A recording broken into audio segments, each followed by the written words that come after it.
Good morning, YouTubers. It's still morning, and I've still been thinking about what's going on in the Ukraine, and I can't believe that the West is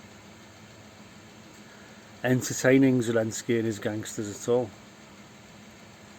He has actually got Nazi units. They are full-blown Nazis, okay, that exist within his organisation.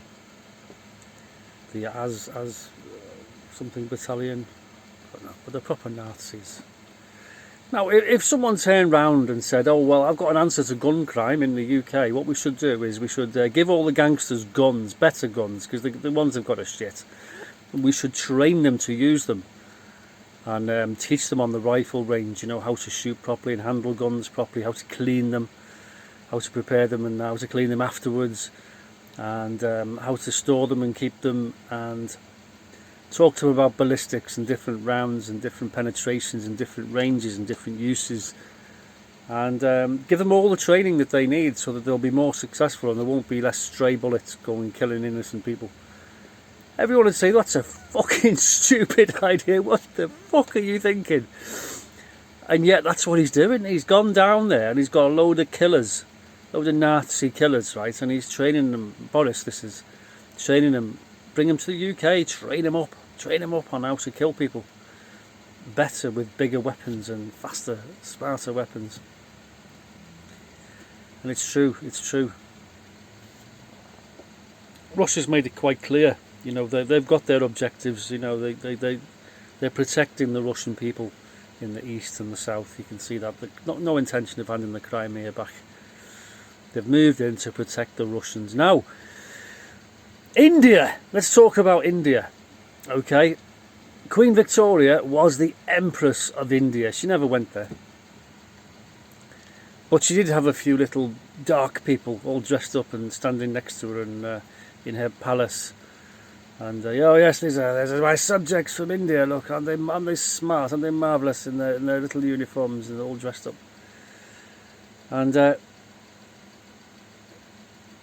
the empire in India didn't go terribly well, and if you look into Mr. Gandhi, you know, there's made a film about him even, and you can see what happened there. It didn't end well, and cut a long story short, the British said, okay, we're going to pull out of India and we're going to make India independent, and that's exactly what they did. They pulled out. No sooner had they pulled out than India descended into civil war. I'm not giving you a history lesson, I'm just covering it in brief, okay? This is exactly what happened. The Hindus and the Muslims, okay, that were living in India despised each other and started killing each other in a big way, okay? Now, the British could have gone back in. That was always an option to keep the peace, but they didn't.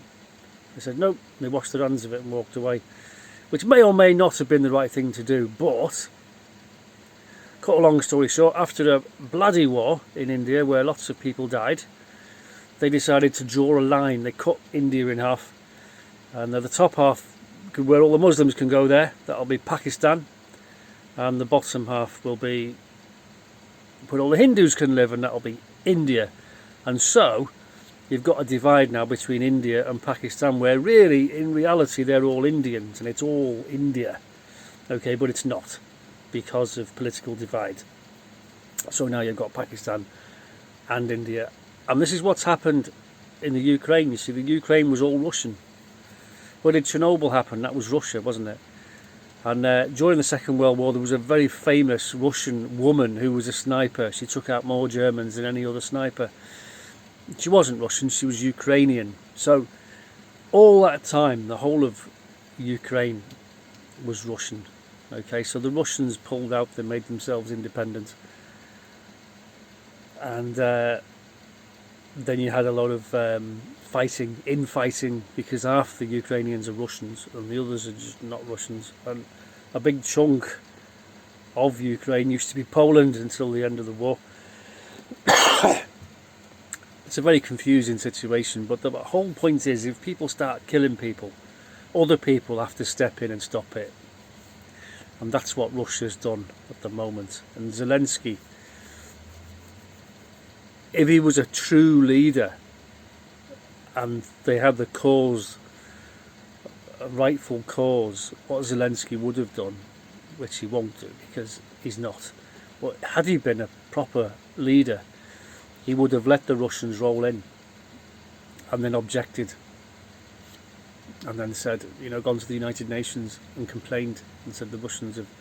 But that's not what it was about. It wasn't about just someone invading, because the Russians didn't just wake up one day and say, I'm bored, let's go and what should we do today? Oh, let's invade Ukraine. That's not what happened. It's not what happened.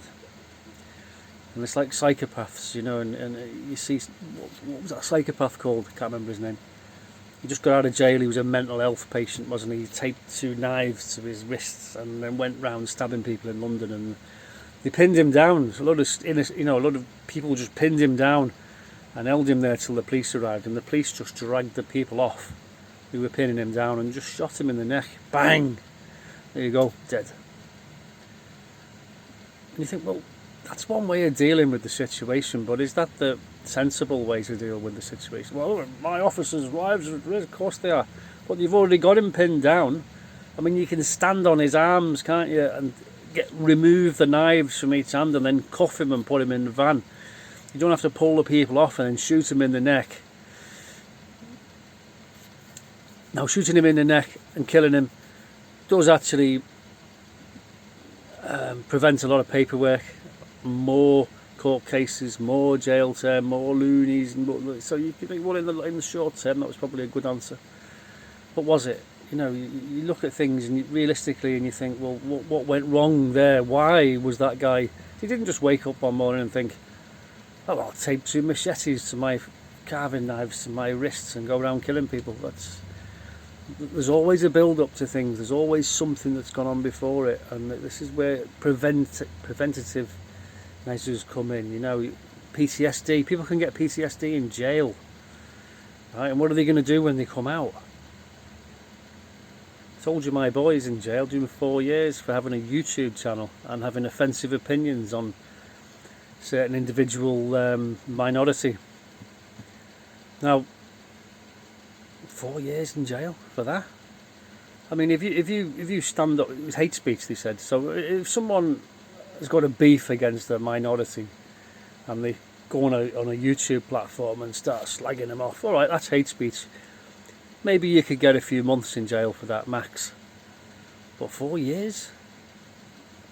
I mean, do you think he might be angry when he comes out?